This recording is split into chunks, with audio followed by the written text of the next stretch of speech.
उत्तर प्रदेश में जहरीली शराब से मौतों का सिलसिला रुकने का नाम नहीं ले रहा है, जिसको देखते हुए सीएम योगी आदित्यनाथ ने कड़ी नाराजगी जताई है और कहा है कि जहरीली शराब बेचने वालों के खिलाफ गंभीर धाराओं में मुकदमा दर्ज किया जाए, एनएसए लगाया जाए, साथ ही छठ पूर्ति के लिए इनकी संपत्तियों की कुर्की की जाए और इनके ऊपर आर्थिक जुर्माना भी लगाया जाए। प्रदेश में जहरीली शराबों से हो रही मौतों को लेकर सीएम योगी आदित्यनाथ ने नाराजगी जताई है। उन्होंने अधिकारियों को फटकार लगाते हुए कहा है कि अवैध शराब बेचने वाले, जहरीली शराब बेचने वाले माफियाओं के खिलाफ कड़ी कार्रवाई की जाए, एनएसए लगाया जाए, गंभीर धाराओं में मुकदमा दर्ज किया जाए, साथ ही उनसे जुर्माना भी वसूला जाए। इस मामले को लेकर जहां आबकारी के अपर मुख्य सचिव संजय आर भूसरेड्डी अधिकारियों के साथ बैठक कर उनको कड़े निर्देश दिए हैं कि जिलों में और तमाम दुकानों पर कहीं भी जहरीली शराब न बिकने पाए, अवैध शराब की बिक्री पर पूरी तरीके से रोक लगाई जाए और लगातार इसकी चेकिंग की जाए। सीएम के कड़े निर्देश के बाद आज जिला प्रशासन ने कई जिलों में संयुक्त रूप से छापेमारी की है और दुकानदारों को साफ हिदायत दिया है कि अवैध और जहरीली शराब बिकेगी तो कड़ी कार्रवाई की जाएगी। सीएम योगी के कड़े निर्देश के बाद जिले में और आबकारी विभाग के अधिकारियों में हड़कंप मचा हुआ है। सीएम की नाराजगी के बाद अपर मुख्य सचिव आबकारी संजय आर भूसरेड्डी एक बड़ी बैठक कर आज अधिकारियों को निर्देश दे चुके हैं कि अगर कहीं पर जहरीली शराब बिकती है तो उनके खिलाफ कड़ी कार्रवाई की जाएगी। साथ ही उन्होंने कहा है कि इसमें जिला प्रशासन, पुलिस प्रशासन और आबकारी विभाग की टीमें लगातार दुकानों की मॉनिटरिंग करेंगी और चेकिंग करेंगी कि कहीं पर अवैध और जहरीली शराब तो नहीं बिक रही है। कैमरामैन अमीश के साथ Narendra Yadav, R9 TV, Lucknow. MLC चुनाव के चुनावी समर को फतेह करने के लिए जुटी भारतीय जनता पार्टी की टीम ने आज उत्तर प्रदेश के अलग अलग सीटों पर बैठकें की। इन बैठकों में प्रदेश ही नहीं बल्कि केंद्रीय नेतृत्व के नेता भी मौजूद रहे। राष्ट्रीय उपाध्यक्ष राधा मोहन, जो कि उत्तर प्रदेश के प्रभारी भी हैं भाजपा के, वह मुरादाबाद की बैठक में मौजूद रहे। वहीं दूसरी तरफ उत्तर प्रदेश भाजपा के प्रदेश अध्यक्ष स्वतंत्र देव सिंह ने प्रदेश भाजपा मुख्यालय में बैठक की। संगठन मंत्री सुनील बंसल बरेली में बैठक में मौजूद रहे। बीजेपी की कोशिश है कि हर सीट पर प्रदेश के बड़े नेता बैठक करेंगे और आज से डेरा जमाएंगे। स्नातक शिक्षक चुनाव को लेकर भारतीय जनता पार्टी की आज पूरे प्रदेश में बैठकें आयोजित की गयी। जहां मुरादाबाद में भारतीय जनता पार्टी के प्रदेश प्रभारी राधा मोहन सिंह ने बैठक की, वहीं बीजेपी प्रदेश मुख्यालय लखनऊ में बीजेपी प्रदेश अध्यक्ष स्वतंत्र देव सिंह ने बैठक की है। वहीं संगठन मंत्री सुनील बंसल बरेली बैठक में मौजूद रहे। इस बैठक में स्वतंत्र देव सिंह ने लखनऊ में ये निर्देश दिए कार्यकर्ताओं को कि हर हाल में हर सीट जीतनी है जहां भी भारतीय जनता पार्टी चुनाव मैदान में है। बैठक में एमएलसी चुनाव की जिम्मेदारी देख रहे संगठन के सभी पदाधिकारी मौजूद रहे और इस बैठक में निर्देश दिए गए कि जिस क्षेत्र में चुनाव हो रहा है वहाँ विधायकों की जिम्मेदारी है कि वो एमएलसी की सीटें जिताने का काम करें और जी जान से जुट जाएं।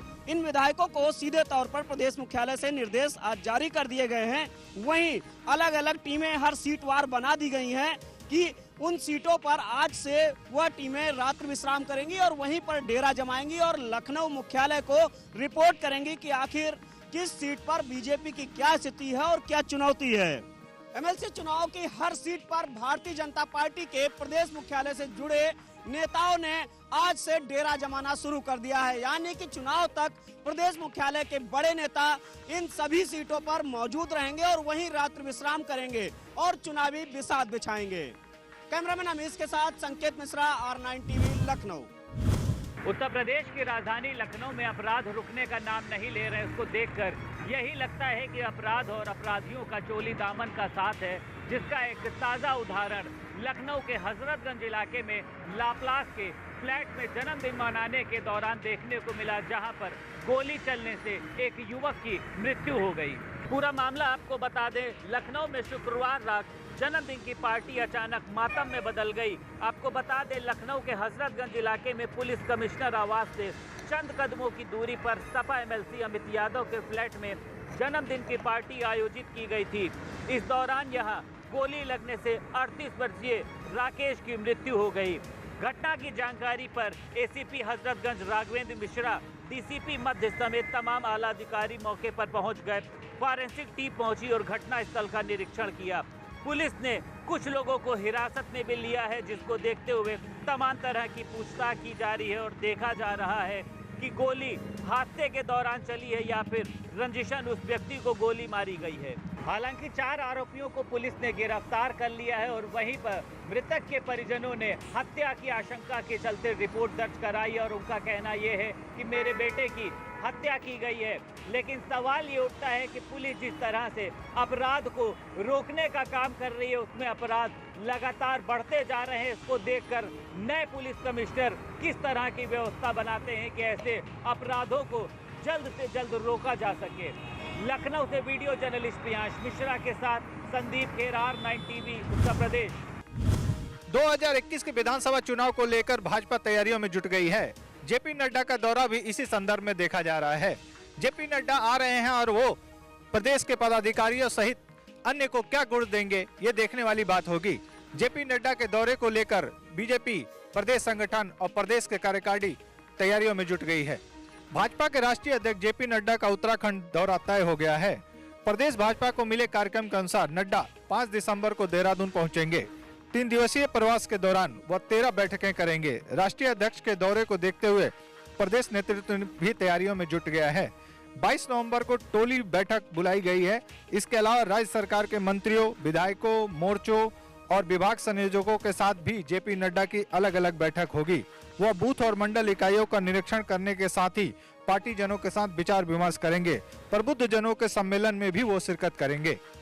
बीजेपी के राष्ट्रीय अध्यक्ष जेपी नड्डा 3 दिवसीय दौरे के लेकर उत्तराखंड आ रहे हैं। वो बीजेपी के नेताओं के नब्ज को टटोलेंगे और चुनावी मंत्र फूंक कर जाएंगे। 20 साल के उत्तराखंड के इतिहास में सत्ता का लाभ भाजपा को भी मिला है और कांग्रेस को भी, लेकिन इस बार के समीकरण अलग बैठते हुए नजर आ रहे हैं, क्योंकि इस बार पहाड़ में दस्तक देने की तैयारी में है आम आदमी पार्टी। कांग्रेस के भीतर चल रही कोल्ड वॉर का फायदा आम आदमी पार्टी अपने पक्ष में होने का दावा कर रही है। आम आदमी पार्टी के प्रवक्ता रविंद्र आनंद का कहना है कि जिस तरह से हरीश रावत और प्रीतम सिंह एक दूसरे पर आरोप लगा रहे हैं, वो कांग्रेस के डूबते जहाज को और डुबोने का काम करेगा। 2022 के विधानसभा चुनाव में सीधा मुकाबला भाजपा और आम आदमी पार्टी के बीच होने वाला है। कांग्रेस आम चुनाव में कहीं पर भी नहीं ठहरने वाली।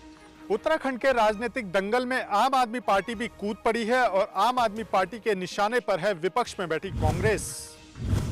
जहरीली शराब के द्वारा मौत का तांडव मचाए जाने के बाद जो मृतकों के परिवार वाले हैं, उनकी साफ मांग है कि जो भी इस घटना के पीछे दोषी हैं, उनके खिलाफ सख्त से सख्त कार्रवाई की जाए। लेकिन प्रयागराज का जो आबकारी विभाग है, वो अभी इस बात को मानने को तैयार नहीं है कि ये जो मौतें हुई हैं वह सरकारी ठेके से ली गई शराब को पीने के कारण ही हुआ है। जो अधिकारी हैं उनका ये दावा है, ये कहना है कि अभी इस पूरे मामले की जाँच पड़ताल की जा रही है और जाँच रिपोर्ट आने के बाद आगे की कार्रवाई की जाएगी। अभी तक इस मामले में जो शराब की दुकान का ठेकेदार था, उसके खिलाफ मुकदमा दर्ज कर लिया गया है। साथ ही 3 लोगों को गिरफ्तार कर उनसे पूछताछ की जा रही है। संगम नगरी प्रयागराज में जहरीली शराब ने आधा दर्जन लोगों को मौत की नींद सुला दिया है, जबकि कई लोग अभी भी अस्पताल में जिंदगी और मौत के बीच जंग लड़ रहे हैं। शराब पीने से जिन लोगों की हालत गंभीर बनी हुई है, उन सभी का इलाज अलग अलग अस्पतालों में चल रहा है। पूरे प्रदेश में हड़कंप मचाने वाली ये घटना प्रयागराज के फूलपुर थाना क्षेत्र के अमिलिया गांव की है, जहां 6 लोगों की जहरीली शराब पीने से हुई मौत की वजह से पूरे इलाके में सनसनी फैल गई। सरकारी ठेके से खरीदी गई देसी शराब के जहरीली होने की वजह से अभी तक 6 लोगों के मौत की पुष्टि अफसरों ने की है, जबकि अभी भी जानलेवा शराब से हुई मौत और बीमारों की संख्या बढ़ने के आसार हैं। यही वजह है कि पुलिस प्रशासन की टीम अमिलिया गांव के आसपास के 10 गांवों में इस शराब के ठेके से लेकर शराब पीने वालों का पता लगा रही है, जिससे जहरीली शराब से बीमार होने वालों का सही आंकड़ा पता चल सके और उनका समय पर इलाज किया जा सके। मौके पर पहुंचे डीएम भानुचंद गोस्वामी का कहना है कि सरकारी ठेके से ली गई शराब जहरीली कैसे हुई, इस बात की जाँच की जा रही है। संगम नगरी प्रयागराज के फूलपुर थाना क्षेत्र के इमिलिया गांव में जहरीली शराब पीने से 6 लोगों की मौत हो गई है। मौतों का आंकड़ा अभी और बढ़ सकता है। इसके अलावा 10 से ज़्यादा लोग हैं जो अस्पताल में जिंदगी और मौत से जंग लड़ रहे हैं। आपको बता दें कि फूलपुर की इस जो घटना हुई है, जो शराब पीने से मौत हुई, ये सभी लोग वो लोग मरे हैं जिन्होंने सरकारी शराब के ठेके से दुकान से शराब खरीदी थी और उस शराब को पीने के बाद उनकी मौत हो गई है। जो मृतक हैं उनके परिवार वालों का साफ आरोप है कि उन्होंने सरकारी दुकान से देसी शराब ली और उसको पीने से उनकी मौत हुई है। हालांकि पुलिस अभी इस पूरे मामले की जांच पड़ताल कर रही है। दिल्ली में पाकिस्तान उच्चायोग के अधिकारियों को विदेश मंत्रालय ने जम्मू कश्मीर के नगरोटा की घटना के मुद्दे पर तलब किया है। जम्मू कश्मीर के नगरोटा में गुरुवार को हुए एनकाउंटर में मारे गए आतंकियों के पाकिस्तान कनेक्शन के सबूत मिले हैं। एनकाउंटर में मारे गए आतंकियों के पास से पाकिस्तान की एक कंपनी का डिजिटल मोबाइल रेडियो DMR बरामद किया गया था। बताया जा रहा है कि आतंकियों की पाकिस्तान में बैठे आकाओं से क्या बात हो रही थी। बरामद मोबाइल के मैसेज में पता चला है कि DMR पर आतंकियों को मैसेज किया गया है कि कहां पहुंचना है, क्या माहौल है, कोई मुश्किल तो नहीं है। इस मामले में जांच करने वाली एजेंसी को शक है कि ये मैसेज पाकिस्तान के सकरगढ़ से भेजा गया है। नगरोटा एनकाउंटर में मारे गए आतंकियों के पास से बरामद चीज़ों से पाकिस्तान कनेक्शन का पता चला है। बताया जा रहा है कि आतंकी पाकिस्तान में बैठे अपने आकाओं से लगातार संपर्क में थे। Deepak Choubey, R9 TV, Delhi. PM Modi के संसदीय क्षेत्र वाराणसी में सीवर की समस्या को लेकर कोतवाली थाना अंतर्गत अनोखा प्रदर्शन देखने को मिला। वाराणसी के कोतवाली थाना अंतर्गत अंबिया क्षेत्र के लोगों ने सीवर की समस्या से परेशान होकर अपना आक्रोश जाहिर किया और क्षेत्र के पार्षद को ही सीवर के पानी में बैठाकर बंधक बना लिया। इस संबंध में क्षेत्रीय लोगों ने कहा कि कई दिनों से पार्षद से सड़क पर बहते सीवर की समस्या को लेकर शिकायत की जा रही थी, मगर पार्षद मामले में हिलाहवाली कर रहे थे, जिसके कारण उन्हें बंधक बनाया गया। क्षेत्रीय लोगों का कहना है कि जब बच्चों की तबीयत खराब होने लगी तब मजबूरीवश उनको ऐसा कदम उठाना पड़ा। लोगों ने अधिकारियों को चेतावनी देते हुए कहा कि यदि जल्द से जल्द इस समस्या का निवारण नहीं किया गया तो दोषी अधिकारियों को भी इसी सीवर के गंदे पानी में बैठाया जाएगा। महीनों से सीवर की समस्या को झेल रहा ये क्षेत्र आखिरकार पार्षद पे ही गुस्सा फूट पड़ा। यही वजह है कि भले ही काल्पनिक पार्षद को बंधक बनाया गया हो सीवर की पानी में, लेकिन पार्षद की ये तस्वीर कहीं न कहीं पार्षद के विकास कार्यों पर एक बड़ा तमाचा मारती नजर आ रही है। घर के बाहर जूठे चावल फेंकने का विवाद इस कदर बढ़ गया कि प्रयागराज में तैनात उत्तर प्रदेश पुलिस के कांस्टेबल अभिजीत वर्मा और उनकी मां और उनकी बहन तीनों की धारदार हथियार और लाठी डंडों से पीटकर निर्मम हत्या कर दी गई। घटना को अंजाम देने वाला कोई और नहीं, उनके परिवार के चचेरे भाई ही है। इस घटना के बाद से पूरे शहर में कोहराम समझ गया है। पूरा मामला शहर कोतवाली के चमरौड़ी इलाके का है, जहां देर रात बांदा के रहने वाले प्रयागराज में तैनात कांस्टेबल अभिजीत वर्मा, उसकी मां रमावती और उसकी बहन निशा वर्मा की उसके ही चचेरे भाइयों ने हत्या कर दी।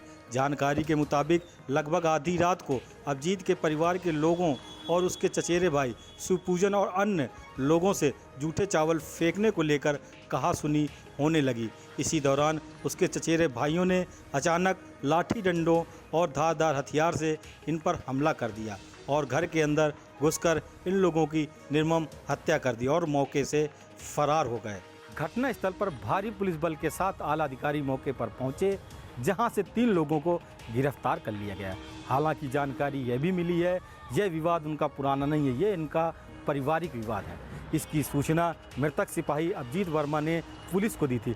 पुलिस ने अपनी सक्रियता नहीं दिखाई। अगर पुलिस ने सक्रियता दिखाई होती शायद शहर पर इतनी बड़ी वारदात नहीं घटी होती। बांदा से R9 TV के लिए मनीष निगम। जिस तरह से दिल्ली में लगातार कोरोना के मामले बढ़ रहे हैं, तो वहीं गौतम बुद्ध नगर जिला प्रशासन भी अब सख्ताई के मूड में है। हालांकि कुछ दिन पहले ही जिला प्रशासन ने दिल्ली से सटे बॉर्डरों पर रैंडम टेस्ट की शुरुआत की थी, जिसके बाद अब जिला प्रशासन ने शादी पार्टियों में मात्र 100 लोगों के रहने की ही अनुमति दी है। अगर कोई इसका उल्लंघन करता पाया गया तो उसके खिलाफ कानूनी कार्रवाई की जाएगी।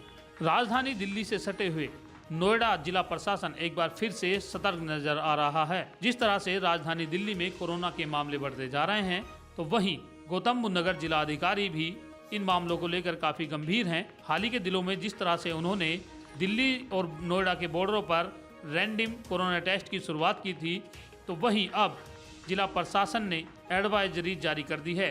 बाकायदा जिला अधिकारी सुहास एलवाई ने कहा है कि अब किसी भी सार्वजनिक समारोह में या शादी समारोह में मात्र 200 से घटाकर 100 लोगों को अनुमति प्रदान की जाएगी। अगर कोई इसका उल्लंघन करता पाया गया तो उसके खिलाफ सख्त से सख्त कार्रवाई की जाएगी। तो वहीं जिला प्रशासन अब इस आदेश को पालन कराने के लिए जमीनी स्तर पर काम शुरू कर दिया है। देश की राजधानी दिल्ली में बढ़ते हुए कोरोना के मामले को लेकर दिल्ली से सटे गौतम बुद्ध नगर जिला प्रशासन ने भी कमर कस ली है। जिलाधिकारी सुहास एलवाई ने एक बार फिर से नई एडवाइजरी जारी की है, जिसमें शादी समारोह व पार्टियों में सिर्फ 100 लोग ही शामिल हो पाएंगे। इसके लिए बाकायदा जिला प्रशासन ने कमर कस ली है और सभी विभागों को जिलाधिकारी ने एडवाइजरी जारी कर जिले के लोगों से आह्वान किया है।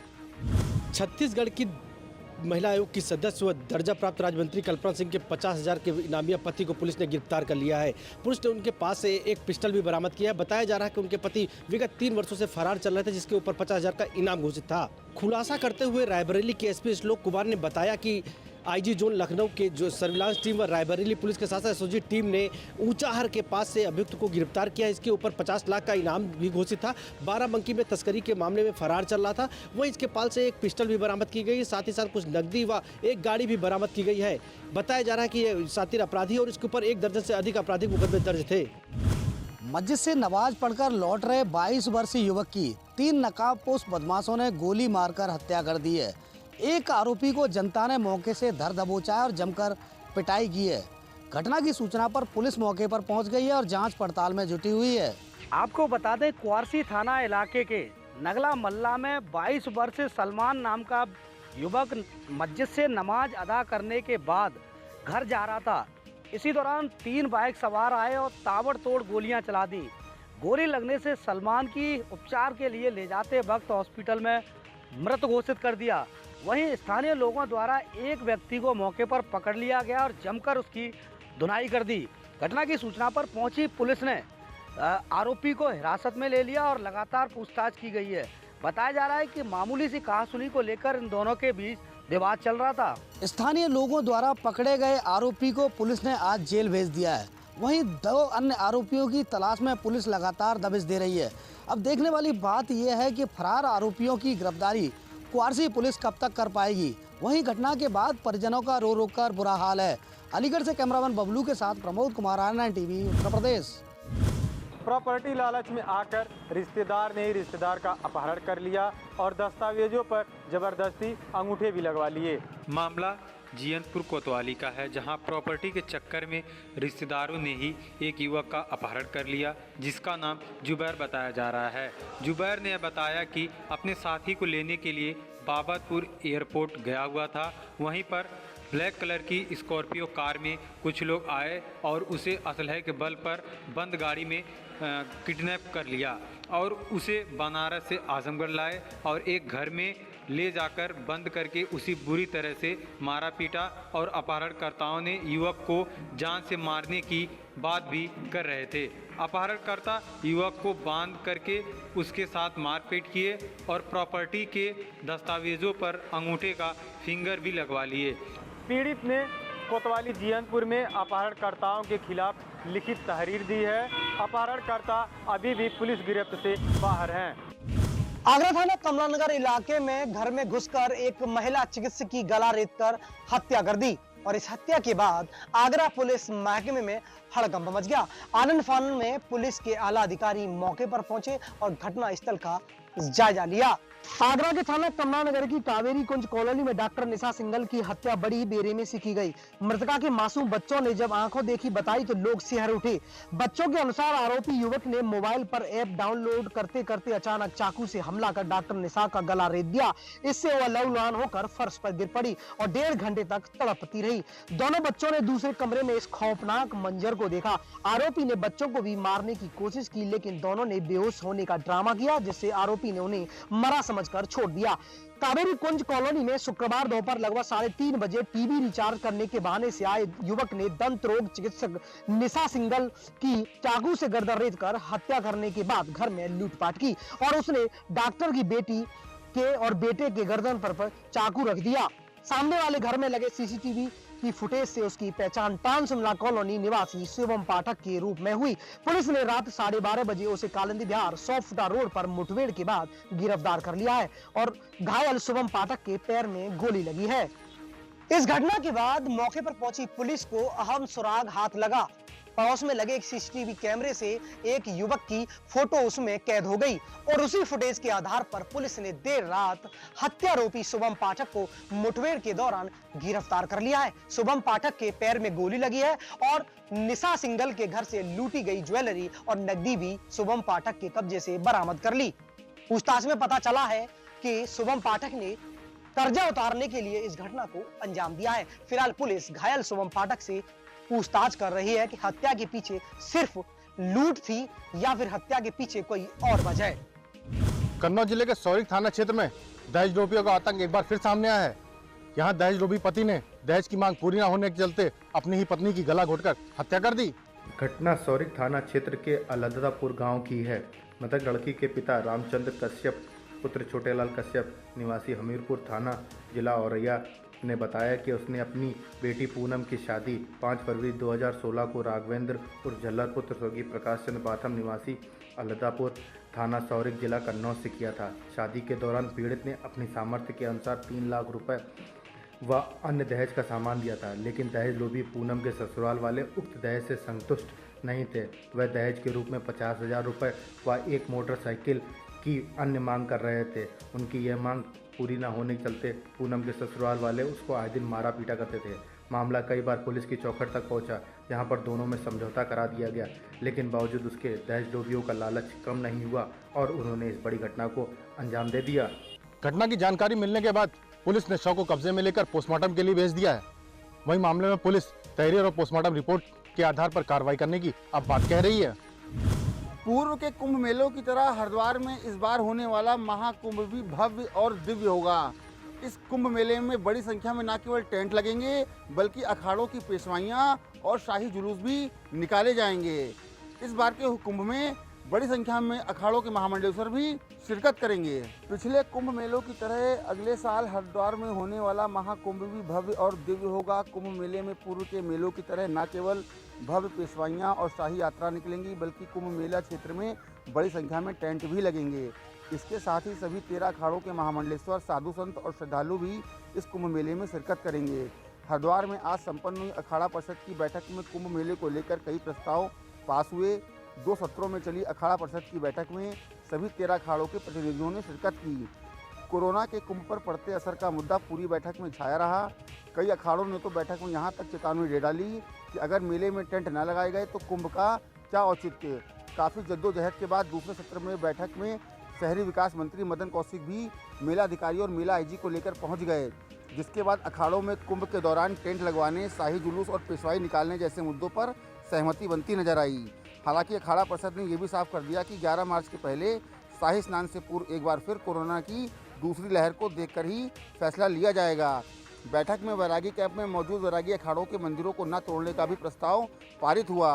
अखाड़ा परिषद कल देहरादून में पूर्वाह्न 11 बजे सीएम त्रिवेंद्र के साथ होने वाली बैठक में इन प्रस्तावों को सौंपेगी। हरिद्वार में अगले साल होने वाले महाकुंभ में पहला शाही स्नान 11 मार्च को पड़ रहा है। ऐसे में फरवरी में एक बार फिर अखाड़ा परिषद और राज्य सरकार आपस में बैठकर कोरोना के दूसरे लहर का समीक्षा करेंगी।